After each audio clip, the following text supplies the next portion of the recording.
Inside Story Uganda. Around the forthcoming SEC elections, what we gather so far is that some members have been ejected out of the race. What happens next? Where we sit now, there is a member of the NRM who has denounced the party, and he now says it's a different conversation altogether. I belong to NRM, no more.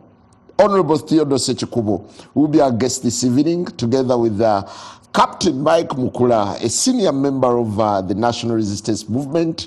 He belongs to SEC. Ofwono Opondo, looking very suave and parliamentary. Looks like you're warming up. I'm beginning to act.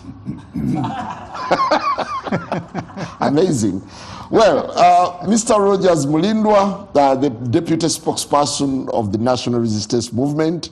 You can as well call me Honorable, no problem. Don't worry. Good luck. Well, Honorable Theodore Sechikubo, the man now in the eye of the storm, having denounced the party, how may I describe you now? Well, renegade or ex-member? No, you say Sechikubo, who is standing as independent candidate. A renegade? Out of the NRM. Out for good, or because? In and out. You've always been in and out. No, but this time, pushed out, you can say. But now I'm Sechikubo. Divorcee, NRM divorcee? Standing as independent candidate outside the NRM. Are you a member of the NRM? No. Yes. I've been in NRM until when you were pushed out. Now what happens thereafter is a different matter. Are you a member of the NRM? I know you want to have a yes or no answer. But I'm saying I've been, I've lived, I've participated under NRM, but now I'm out. You're done with the party? I'm out of being under the auspices of NRM. I don't know how you may take it, how you define it, but I hope I'll add some beef to that.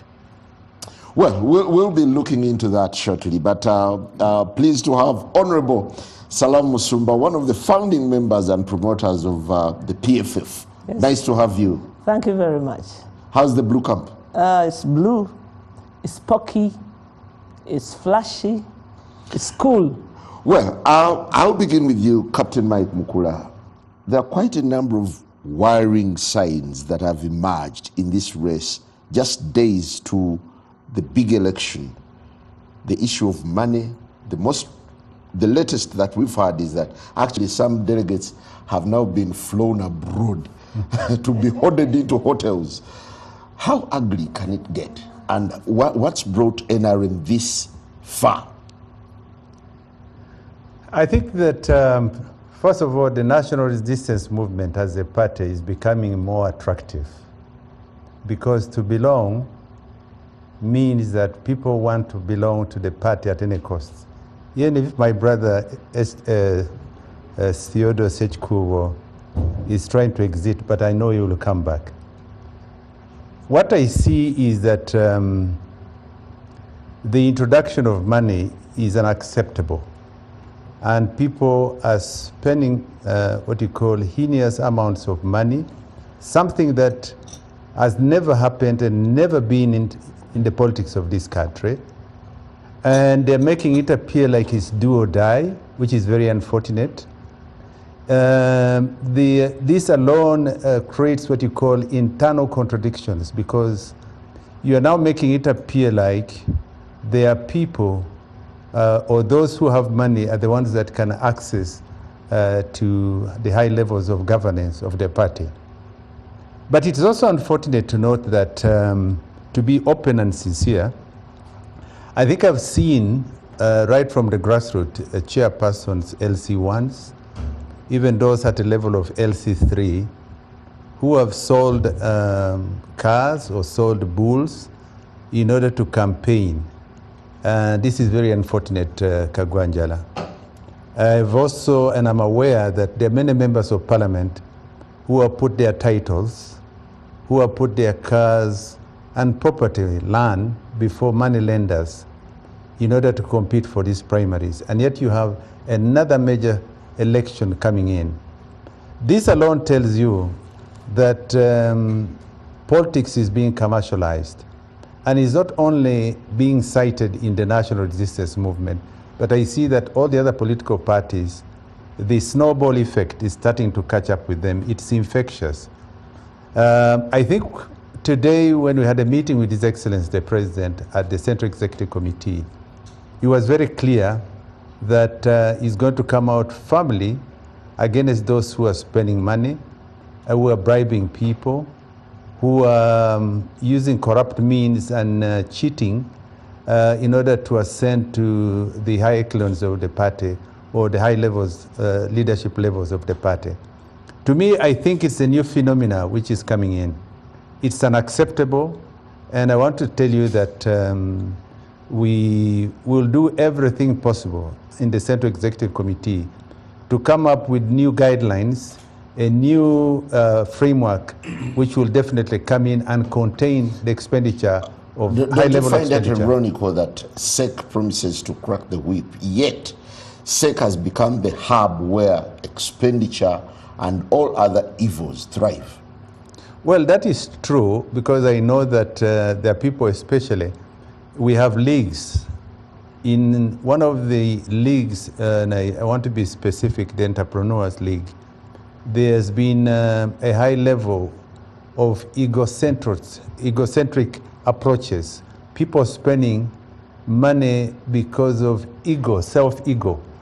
And this is unacceptable, really, because when you look at SEC per se, I've been in SEC for a long time, and I do appreciate the challenges which are in there. One, you're not given a car, you're not paid a salary, you're not given an office, you do not even get a simple thing like a torch.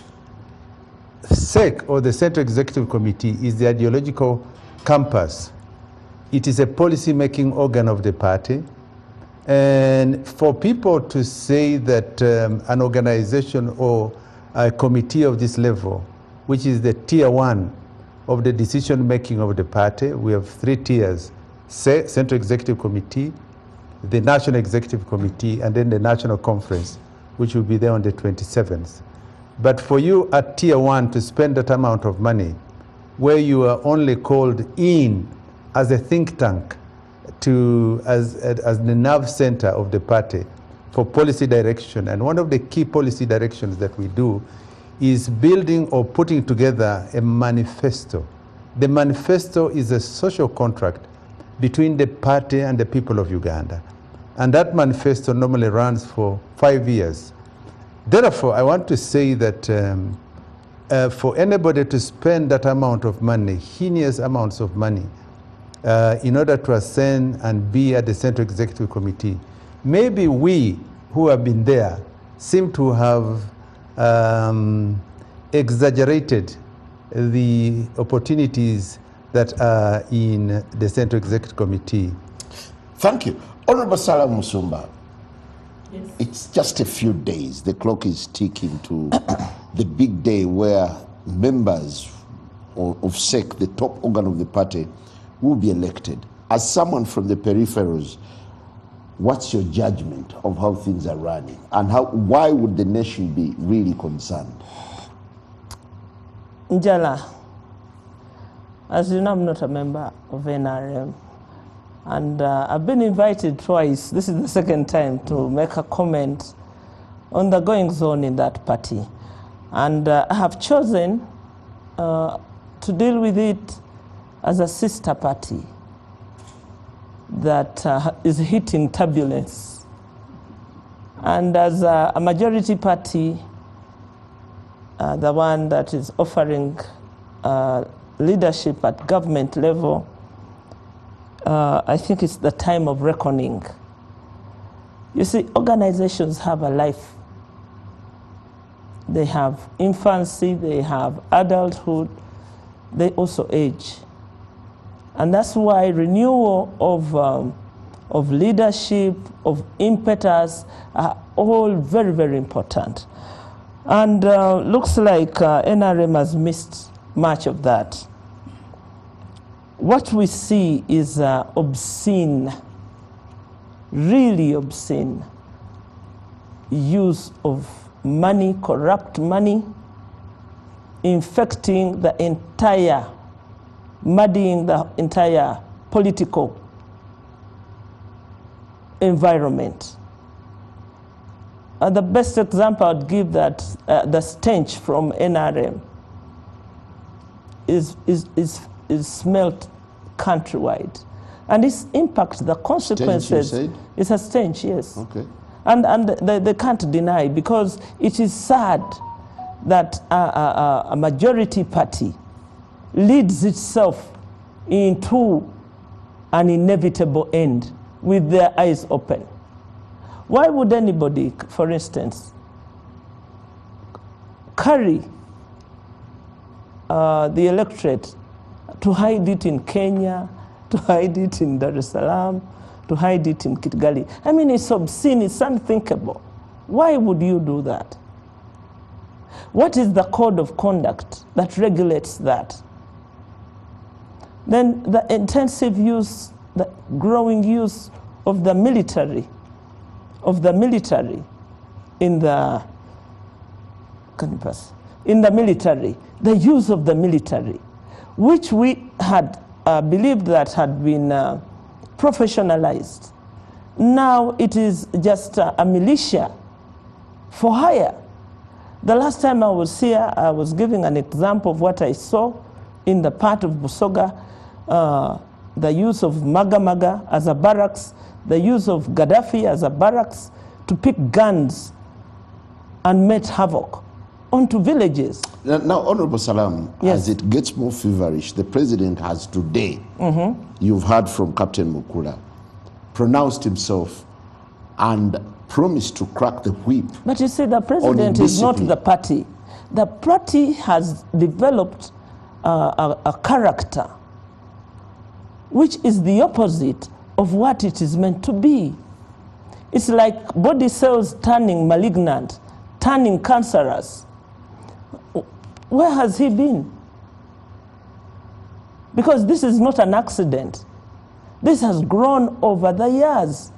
It hasn't been corrected. The choice of finding leaders through this mass nothingness has led them to this fall. Because the choice it only serves you when you have a majority, when you are in favor. But when you are getting out of favor, when that favor is waning, you must be able to turn the corner. Thank you. And so, it is sad. It is sad. I would not, they usually celebrate when other parties are in trouble. But I will not celebrate because it's too dangerous. What the Americans used to say, too big to fail. But it has failed. Honorable Theodore Sechikubo, what would be your analysis on how money, intrigue, and other mischiefs are playing out from the top to the bottom? You see, Kagwa, And first you're a of all, victim. first of all, I want to thank you for this opportunity. But I want to remind you and viewers that at one point, I actually participated. I contested in the race for the Secretary General of the party against the Honorable Amama Mbabazi, the then Honorable Balibase Kabukenya, Honorable Tafiri Kahinda, and the Honorable Todong and myself. By then, it was normal for one to emerge and campaign. Is that the race where you got 14 votes? But that's not the essence for my statement. The essence is even small as I was, I applied to the party and I was allowed to participate. The outcome, notwithstanding how much support I garnered, the votes I garnered, but that can't happen now. Because when you asked me, you were asking me about the current goings on. It's now insane, I should say.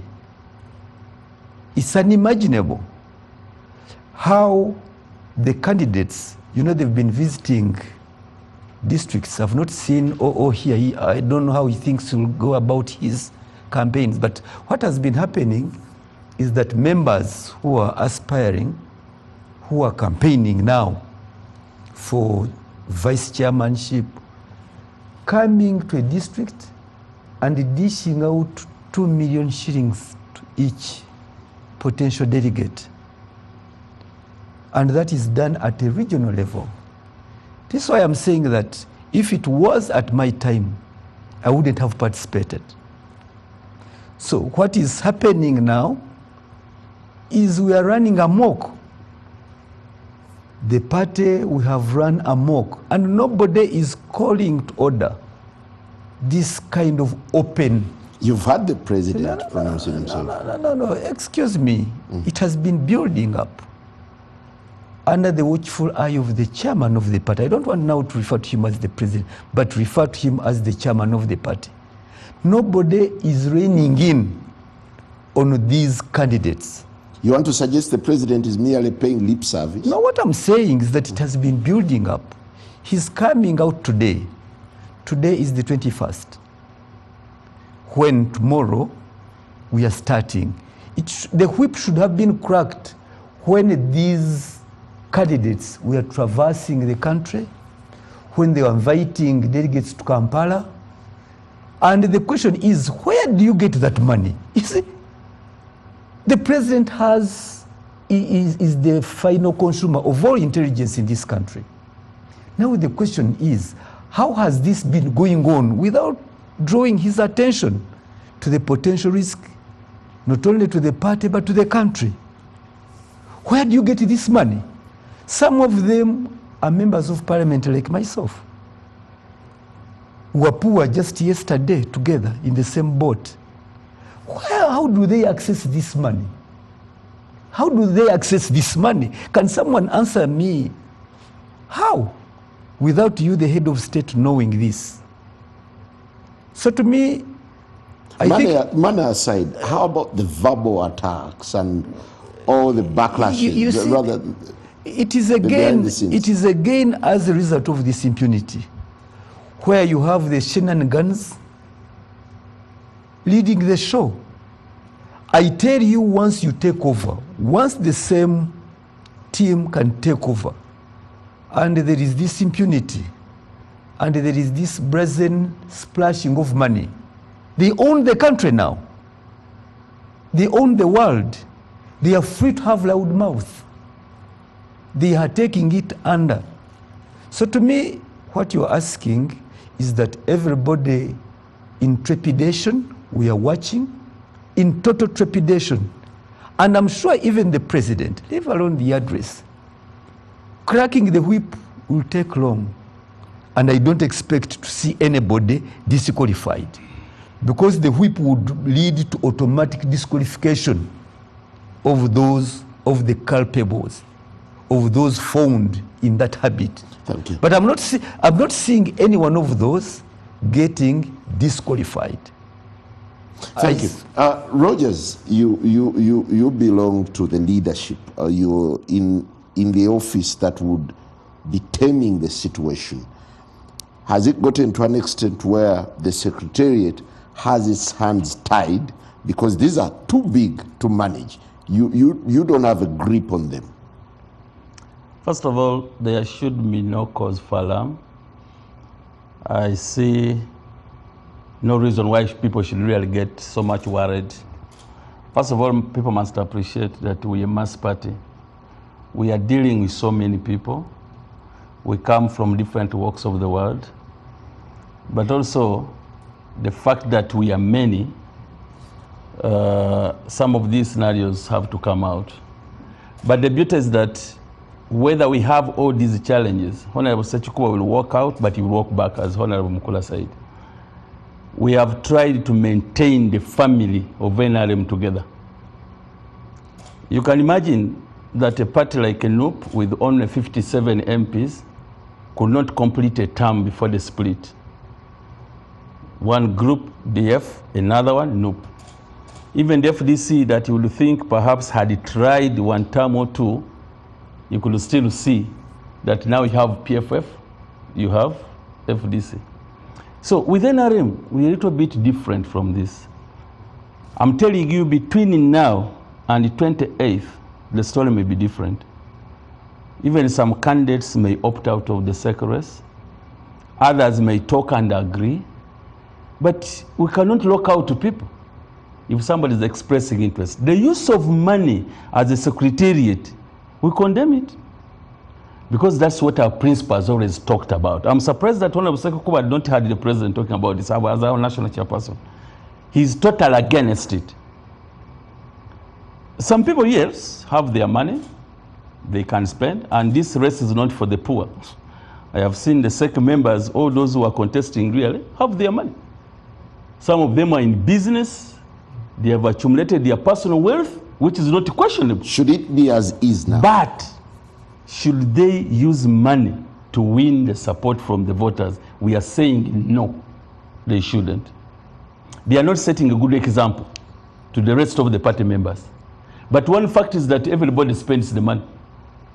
But the excessive use of money, we condemn it. And we wouldn't like that kind of practice to continue, because there is a young generation behind us that has to learn. But of course, one time my son was in a school in Kampala here, and he told me in P4, and he wanted to be a class monitor. And that school has posters, they put up posters everywhere. And she asked for so many things, including sweets, some money, and I said, for what? Said, by these voters, Daddy, they will not vote me if I don't give this. And then I said, oh, can we have this problem sorted out straight from the primary schools? If prefects, a head boy, has to buy sweets, then he grows into a secondary school student, okay, a university, and then it continues up to You're in the party. capacity of a deputy spokesperson of the party. Besides glossing over it and coming out to condemn, does the party have the spine to check errant members? Besides the money, there are quite a number of shenanigans playing out. My answer would be what the national chairperson has said today. He will take a whip. Action will be taken. Let's watch the step. Something will happen. SEC has discussed this matter. Everybody is concerned. What is something? No, something will be done. What is something? Because, okay, the something, what is something, what is something? Because I don't want to preempt the national chairperson. I mean, even when he comes to address the delegates conference, I know his message will be clear. And the beauty is that when he talks, we listen. But there are some errant members, of course. You'll talk to them, they will not listen. Because if you were a party like a PFF, for instance, that you can count the members, okay, would be, maybe the story would have been different. If we were a DF, maybe, but this is a mass party. You don't understand And that we are a very party many. needs a code of conduct. Well, and that you, as a secretariat, should be able. Honorable Musumba said that parties age. Yes, I agree with her that parties keep growing. Chama cha Mapinduzi are there, ANC, NRM, we are not even anywhere. We have just been around since 2005, I think. So we are a younger party. So the age, but what about those ones that could not even celebrate the first anniversary in terms of the electoral cycle? Salam, maybe he didn't understand what you were asking him. Maybe it's too much to ask him. What because this is what he's used to. You see, a code of conduct that you should be supervising, a way to manage an organization you call mass. It is important that you refer to your code, to your standards. What is acceptable within the NRM and what is not? Okay, maybe I can explain this. This constitution here advises us not to go against the common party, the common position of the party. It's mere advisory. That's what the article says, that you shouldn't go against the common position of the party. But You know, I think there is still a weakness that we have to work on, and I think our seniors in the Central Executive Committee have to look at this. Yes, you can stop me in a party. What about when it's opened up for the national elections? Thank you. Maybe I can bring in a senior member of the party. Do you think the Constitution is either vague or casual about dealing with indiscipline of this extent? No, I think, let's get it clear. The point of spending money... not only money. No, let's talk about spending money first. Military. When you spend money and you pass that money to your delegates or those who are expected to vote for you, maybe in terms of facilitation, that's not a policy of the party. It needs to be understood very clearly. It's not a party. The party does not dictate or guide you or give you guidelines to the effect that you should use money for campaigns. And you'd also want to understand, even for the party like where Salam was, FDC, for you to be able to bring together your delegates conference, or for you to go out and canvass, you've got to use money. I think the argument here is the excess use of money. Party money that you excess use of money, because the party does not give the candidates money to go and bribe the voters. That's not a policy of the party. That needs to be understood. So what we are trying to do now, and what we are going to do, is make sure that we come up with very clear guidelines which are very strict, and you are held culpable. Should you be held, or should you be caught, or should you be cited, and somebody has a recording and proof to the effect that you actually bribed a voter, then there will be, and you know the National Resistance Movement has got ways and means of containing indiscipline. We have a disciplinary committee where Honorable Sech Kuba has appeared before.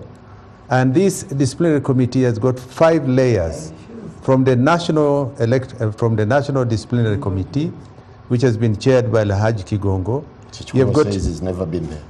Well, he was invited when he was... rebellious. When he was indicted, when he was a renegade at one point, or you call it rebellious. But the point I'm trying to tell you is that it's not a policy of government. In politics, there are 3 cards that politicians play: intrigue, scheming, and manipulation. I see this as ways and means of manipulating the voters. And these 3 cards are not acceptable to the party. And that's why you find that anybody who comes in will be held culpable. What we now need to do is find ways and means of ensuring that we can now be able to bring in an enforcement function. And that's why you put in guidelines, you amend the Constitution and make it even harsher for anybody who goes against or contrary to the provisions and the laws of the party. Secondly, yes. I also want you to let you know that the National Resistance Movement, being a mass party, and you have got 72,000 branches, there is no organization, no political party which has got a mass presence like this. The elections that took place recently had over 2.6 million leaders at the grassroots level who were elected. 2.630 leaders who were elected. The point I'm trying to tell you, when you look at the middle core leadership, is 1.641 people who were elected. And that tells you that to be able to govern a country, a party of that level, some parties, when they go for elections, like Salam will very clearly testify, FDC, every election they have conducted has caused them a break. FDC, from its formation, has now had almost 3 or 4 formations which have emerged from the organization. NRM has remained intact, and we have been in government for 39 years. Next year, January the 26th, this organization, or what you call the governance system, will have made, under President Museveni, 40 years in power. The point I'm trying to drive here... That's not true, Honorable Mike Mukula. Well, the point you know that the organization called the NRM, or under the Political Parties and Organizations Act, is 20 years. You know, this political fraud you keep promoting that you are 40 years. The other one was a movement system. It wasn't the NRM or. Salam Give Musumba. it a clean break and let's read our history properly. My sister Salam Musumba, the National Resistance Movement, which came into power with legal notice number 1 in 1986, is a revolutionary party by sweat and blood. The point that you need to know is that the metamorphosis which metamorphosed a political party, a political organization from individual merit to multi-party democracy. I think what you need to do... 20 years, let's say we are 20 years as a party. Well, the other 20 were under movement system. That's correct, but under the same leadership. Sechikubo, you've been a member of the National Resistance Movement. Yes. I was part of what the I've told you system.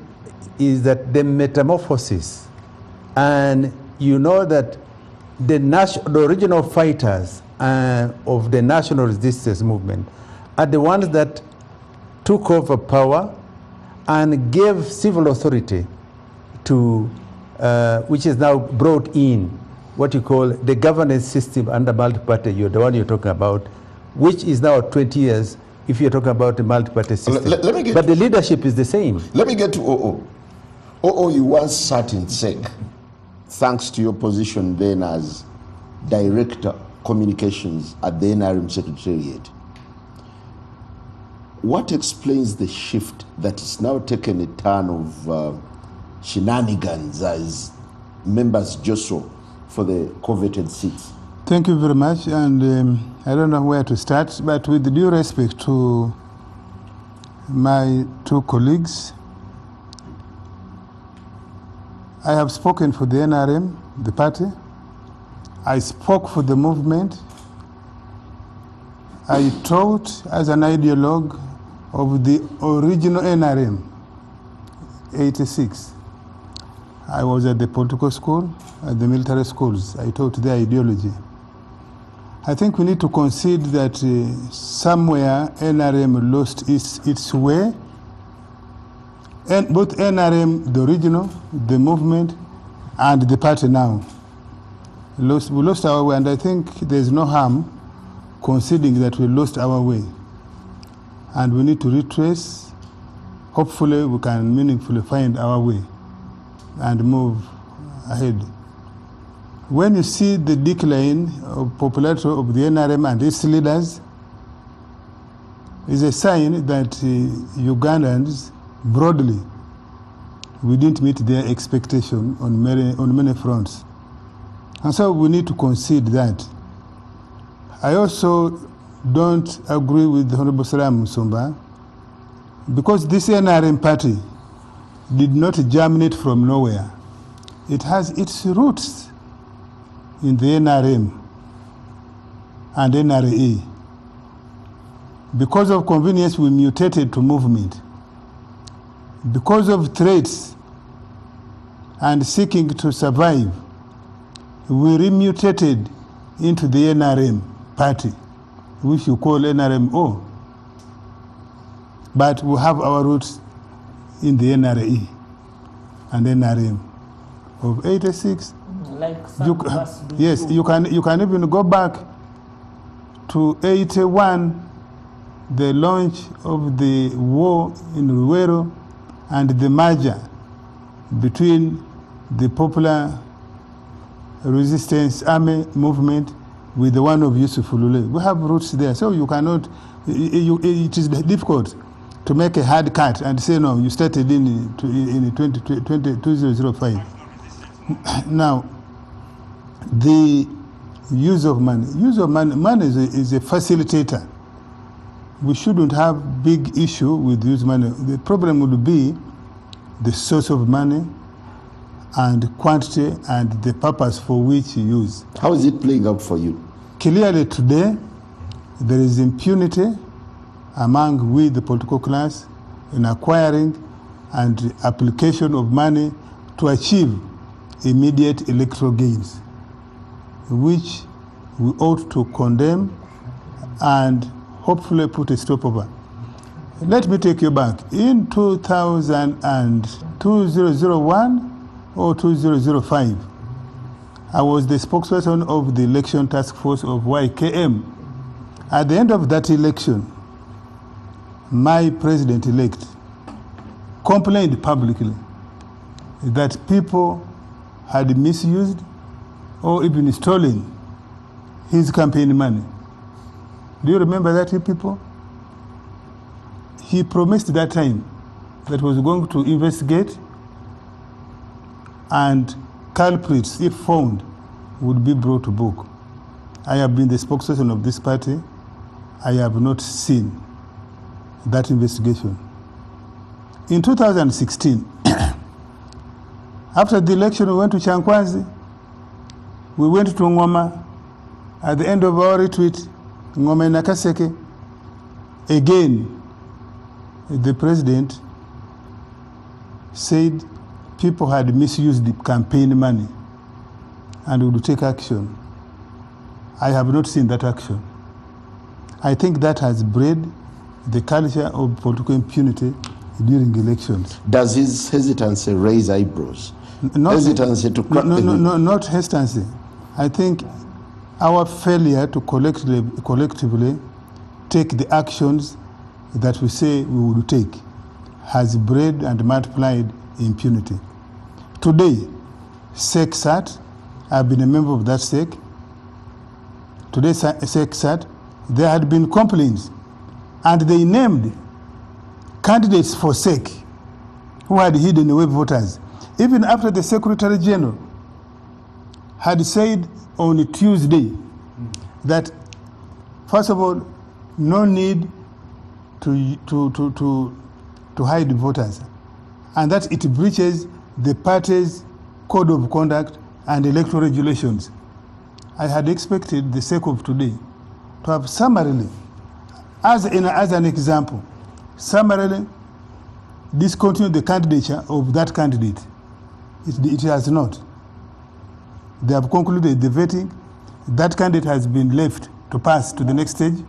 Is proceeding. He is a he, not a she. Has been left to proceed to NEC. If the smaller and more critical organ of the party has left him to proceed to NEC, what chance is there that NEC will hold his advance? We have heard that some people have been removed. Then they have not been removed. Are you shy to name the person in the picture? Who is holding? They have named Haji Hassan Basaja, who was once a member of SEC. That's in the media. So that I had expected that today he would have been discontinued, so that if he wants to go to court, he goes to court to challenge the legality of his removal. But there are people who have been removed today not because of indiscipline, not because of infringing on party rules, but rather probably because they are unknown quantities in the party. Nobody knows them much. They have been removed. And the ones who everybody has fingered has been left to proceed. I think we have reached this level because we abandoned long ago ideological rectification. We abandoned long ago open and constructive criticism. We now look over our shoulders. What will my colleague, what will the senior people say? And we have left the party to disappoint Ugandans, including those whose remains are scattered in unmarked graves around the country. I don't believe in life after death, but since majority of you believe in, you are Christians, you are Muslims, you have religion, I think we should be embarrassed that NRM is where it is now. It is not just that person. We are going for elections on Monday and thereafter.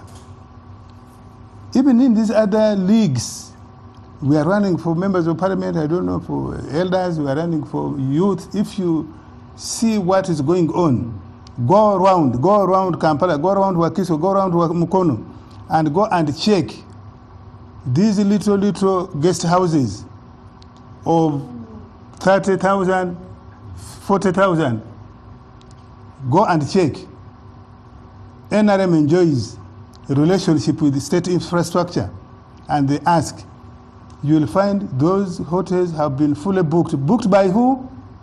By one candidate coming and saying, I have booked 400 rooms to hide delegates. And they say so publicly. They say so publicly. In complete disregard of the guidance, the admonition by the Secretary General, only on Tuesday this week. Clearly, we are unable, our leadership is unable to take the stand action As we take a break, that is required to bring NRM and its leadership as we take a break, back to line. as we take a break, Yes. can a process as mischievous as it's been produce credible members of the SEC? But maybe before OO comes in, I want to just help him cure one thing, which may be a miscommunication to the people. Those who came out stepped aside on their own. They were not persuaded out, but they, in terms of internal democratic processes, they said, no, we are standing down in favor of so and so. Unbelievable. I'm telling you the truth, I was there. I mean, I sit in the Central Executive Committee. And consensus is the principle that NRM adapts and holds all the time. I thought that point needs to be captured. We do not delete people, those who have already been registered and paid their fees. Noted. Can a mischievous process bring credible outcomes? It is most unlikely, and I have said this before. It would have if somebody was to slip through by accident, in which case they would be the minority. Then the majority would eventually find out the rotten apple and correct the rotten apple or throw it out. Going by the many cycles of elections we have had,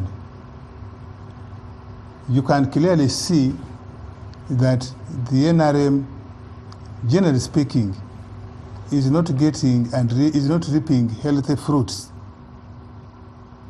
from this process. We deliberately, in 2003, 2004, when we were writing the NRM Constitution, we were mindful of the history of other parties in Uganda before. And therefore, in this Constitution of NRM, we did not put strict vetting. Vetting is only at SEC and NEC. For members of parliament, other leadership, we don't vet in the real sense.